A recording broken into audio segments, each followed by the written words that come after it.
দীর্ঘ 17 বছরের লড়াই সংগ্রামে পিরোজপুর প্রত্যহ জাতীয় সংবাদ মাধ্যমে পিরোজপুরের নাম লড়াইয়ের খাতায় উঠেছে। টিভি অথবা যে কোনো মিডিয়া আপনি দেখবেন, এটি সম্ভব হয়েছে আমাদের নেতাকর্মীদের ঐক্যবদ্ধতা। আমরা পিরোজপুরের অঞ্চলের মানুষ।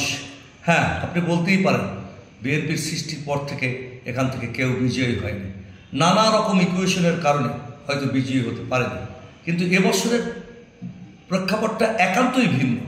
আমরা যেমন আন্দোলন সংগ্রামে আমাদের যুব সমাজ সহ আমরা অন্তর্ভুক্ত ছিলাম, জুলাই বিপ্লবে মানুষের যে আকাঙ্ক্ষা, সেই আকাঙ্ক্ষায় বিএনপি অন্তর্ভুক্ত এবং পিরোজপুর অঞ্চলটিকে আমরা সেভাবেই সাজিয়েছি। আপনি পিরোজপুরে মিছিলের কথা যদি বলি, উৎসাহী 1 আসনের মিছিল আমরা 5-6 তারিখে দেখিয়েছি। পিরোজপুরের ইতিহাসে সর্ববৃহৎ মিছিল হয়েছে। তাহলে পিরোজপুরের আনাচে গানাচে প্রতিটি ওয়ার্ডে আমাদের নেতাকর্মী রয়েছে। যে ছাত্রদল ছিল সে আজকে মূল দলের নেতৃত্বে রয়েছে, যে যুবদল ছিল সে ওই অঞ্চলের চেয়ারম্যান হওয়ার যোগ্যতা অর্জন করেছে। অর্থাৎ আমাদের একটি নেটওয়ার্ক তৈরি হয়ে গেছে। এই সময় আমরা বিশ্বাস করি, আমি মনে প্রাণে নিজেকে নির্বাচনের জন্য প্রস্তুত করেছি।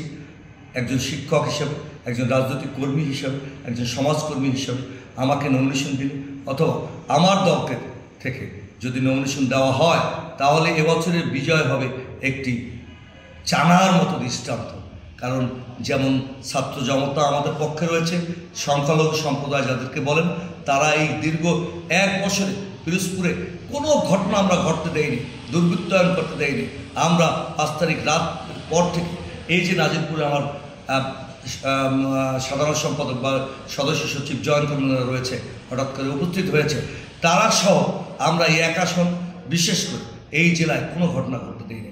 তারা আমাদেরকে বিশ্বাস করে, আমাদের শিক্ষকরা আমাদেরকে বিশ্বাস করে, সমাজের ছাত্রছাত্রীরা আমাকে বিশ্বাস করে। এই বিশ্বাসের জায়গা থেকে আমি নিজেকে যেমন সমৃদ্ধ করেছি দলের একজন নেতা হিসাবে, দলকেও সমৃদ্ধ করেছি। আমরা এই সমৃদ্ধির মধ্যে দিয়ে আমাদের নমিনেশন চাই। আমরা চাই এখানে আমার দলের পক্ষ থেকে নমিনেশন দেওয়া হোক এবং সেখানে যদি আমি বিবেচনায় আসি, সামাজিক, রাজনৈতিক, পারিবারিক কারণে আমি বিজয় নিয়ে আসবো ইনশাআল্লাহ। নেতাকর্মীদের নিয়ে এ বিশ্বাস আছে এবং সেই প্রেক্ষাপট প্রস্তুত রয়েছে। এর বাইরে দল সিদ্ধান্ত যা নেবে, আমরা সকলে শহীদ জিয়া পরিবারের সকল সিদ্ধান্তের সাথে একমত, যখন যে সিদ্ধান্ত নেবে। আজকে যদি বিএনপির নিজস্ব প্রার্থী না আসে, বিএনপি অনেক পিছিয়ে যাবে।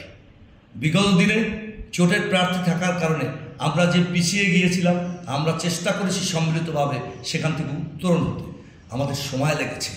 আজকে যদি আবার আমাদেরকে না দিয়ে যদি বাইরের চিন্তা দল করে, তাহলে জাতীয় আন্তর্জাতিক রাজনীতির কথা বলবো না, এখানে বিএনপি অনেক পিছিয়ে যাবে।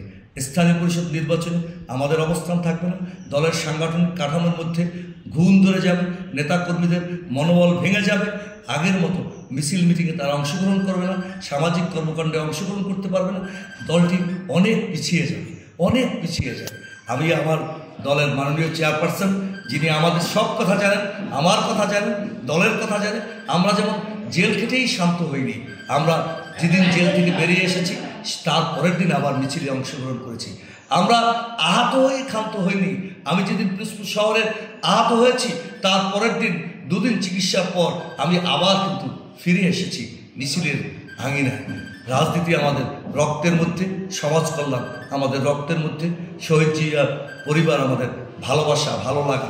শহীদ জিয়ার হাত ধরে 38 সালে সেই গাবগাছিয়া নামক স্থানে আমরা এই রাজনীতি শুরু করেছি।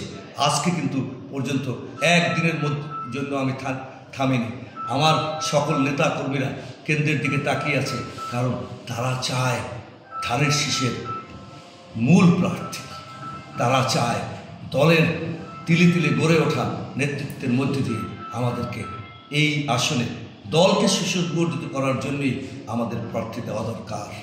দলকে বাঁচাবার জন্যই, দলকে আরও বেশি উপরে নিয়ে যাওয়ার জন্যই আমাদেরকে প্রার্থী দেওয়া দরকার বলে আমরা মনে করি।